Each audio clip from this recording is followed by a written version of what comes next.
Bayangkan, 1.000 triliun rupiah bukan untuk rumah sakit, bukan untuk bantuan sosial, bukan untuk rakyat yang sedang berjuang di tengah pandemi, tapi untuk mengisi kantong para pengkhianat bangsa.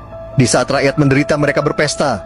Di saat tenaga medis gugur, mereka menikmati hasil curian. Di saat ekonomi hancur, mereka menumpuk kekayaan. Korupsi tata kelola minyak mentah PT Pertamina 2018-2023 bukan sekadar korupsi biasa, bukan sekadar angka di atas kertas. Ribuan triliun yang seharusnya menyelamatkan nyawa dan untuk kesejahteraan rakyat justru dijarah oleh tangan-tangan kotor. Tapi keadilan tak akan tinggal diam. Jaksa Agung Sanitiar Burhanuddin siap menuntut hukuman mati karena ini bukan sekadar korupsi. Ini pengkhianatan terhadap negara di tengah pandemi. Apakah ada hal-hal yang memberatkan dalam situasi COVID dia melakukan perbuatan itu, dan tentunya ancaman hukumannya akan lebih berat. Bahkan dalam kondisi yang demikian bisa-bisa hukuman mati. Kejaksaan Agung terus bergerak. Tak ada tempat bagi para perampok negeri ini. Hukuman terberat harus dijatuhkan. Jaksa Agung siap menuntut hukuman mati dan rakyat harus mendukung hukuman seberat-beratnya. Tak ada ampun bagi koruptor. Hukuman mati adalah harga yang pantas. Pertamax dioplos, label Antam dipalsuin, minyak dikurangin, ya, apalagi itu semua ini, ya. Kalau kita lihat tuh Indonesia tuh udah rasanya kayak hancur ya. Tapi sebenarnya ini kan mereka tuh sedang bongkar-bongkar tikus-tikusnya itu di kibas-kibasin. Jadi buat teman-teman tetap stay positif ya. Artinya pemerintah sedang bekerja untuk memberantas para koruptor, memberantas para pemain. Tinggal memberantasnya untuk Indonesia yang lebih bersih atau untuk ganti pemain. Nah, kalau mau Indonesia lebih bersih bagaimana? Hukum mati koruptor. Setuju? Kalau nggak ada, ini mah cuma ganti pemain.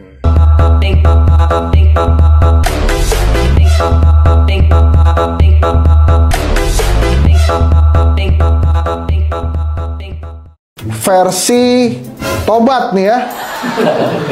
Versi tobat, minyak kita versi tobat. Coba kita lihat.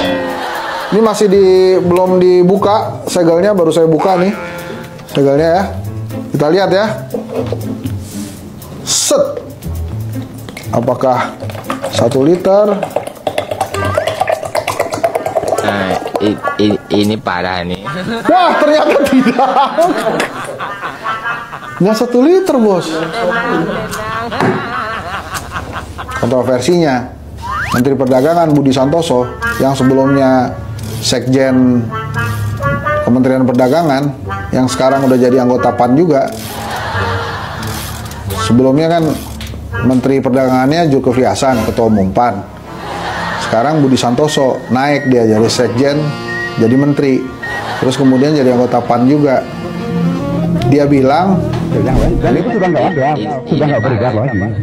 Ya jangan normal, ya 1 liter normal, HEP-nya 15.700. Kelihatannya yang pasti di negara ini cuma satu deh, Liverpool bakal juara, ya nggak? Ya nggak?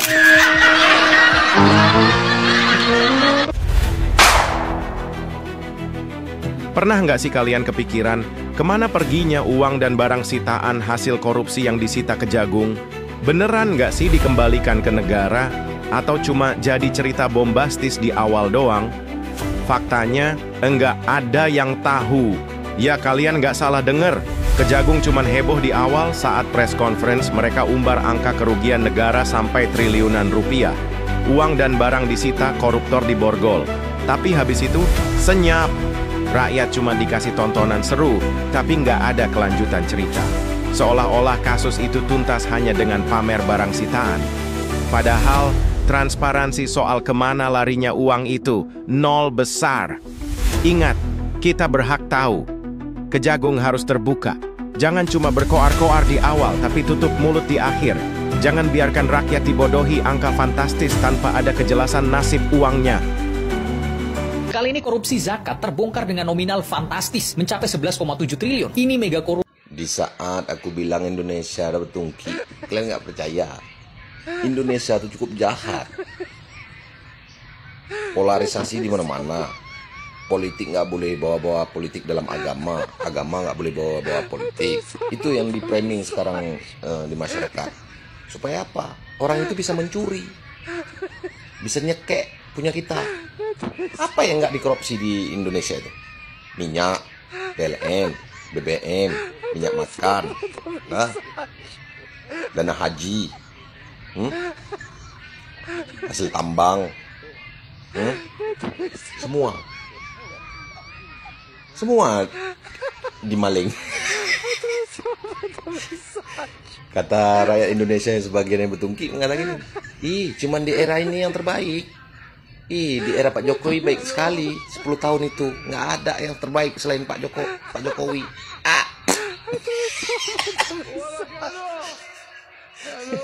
Maling di mana-mana kok bisa nggak tahu, Glenn. Alah, ya Allah ya Karim. Ya Allah ya Karim, buat orang-orang ini yang melakukan kejahatan, buat mereka itu bertungki dalam kubur ya Allah.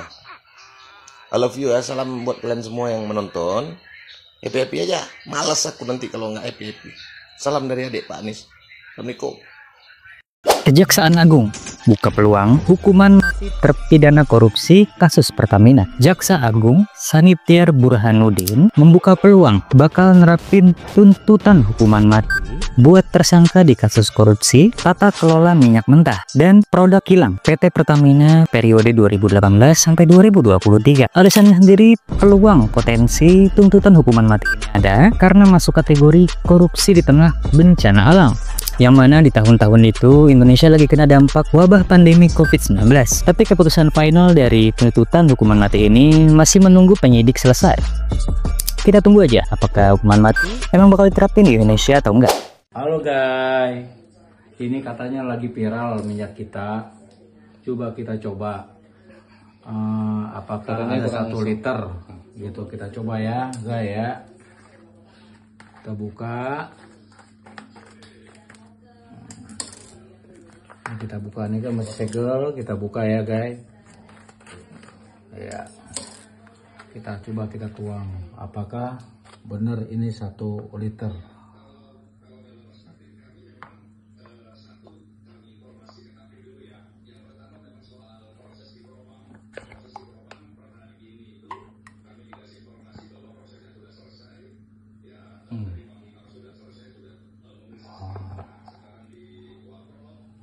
Berarti benar ini kekurangannya sekitar 1 mili ya, 100 mili ini 100-150 benar.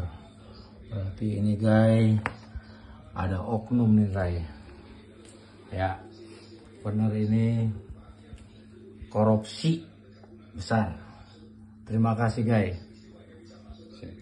Kayaknya awal tahun ini berat banget ya. Tiap hari ada aja berita yang bikin kita pesimis. Tapi ya, mungkin emang karena kita tertariknya sama yang begitu. Salah satu yang terbaru, kasus korupsi di Pertamina yang diperkirakan merugikan negara hampir 1 kuadriliun alias 1000 T. Kasus ini sangat terstruktur dan sistematis, di mana setiap layernya kalau bisa dikorupsi.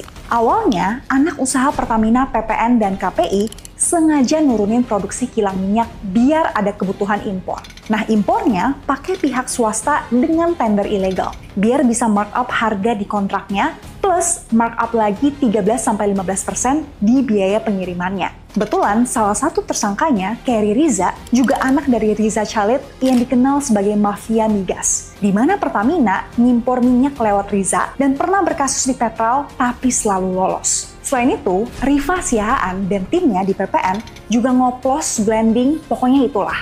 Intinya nyampur RON 88 dengan RON 90, tapi dijual harga RON 92. Mantap nggak tuh? Cute-nya lagi, tersangka-tersangka ini mengkoordinasikan aksinya di grup WA bernama Orang-Orang Senang. Asik banget ya kayaknya. Tapi walaupun berita-berita ini melelahkan, kita bisa lihat dari sisi positifnya. At least orang-orang ini udah tertangkap dan hopefully penggantinya itu mereka-mereka yang lebih punya integritas. Menurut kalian bakal ada kasus yang lebih gede dari Pertamina nggak di tahun ini? Saya nanti juga akan sisihkan dana, saya akan bikin penjara yang sangat,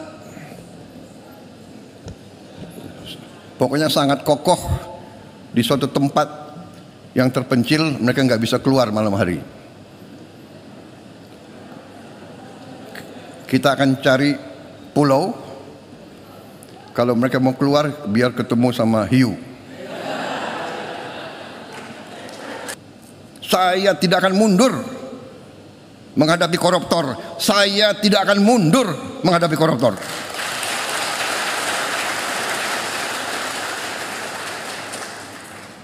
Mereka harus mengerti, saya ini siap mati untuk bangsa dan rakyat ini. Saya tidak takut.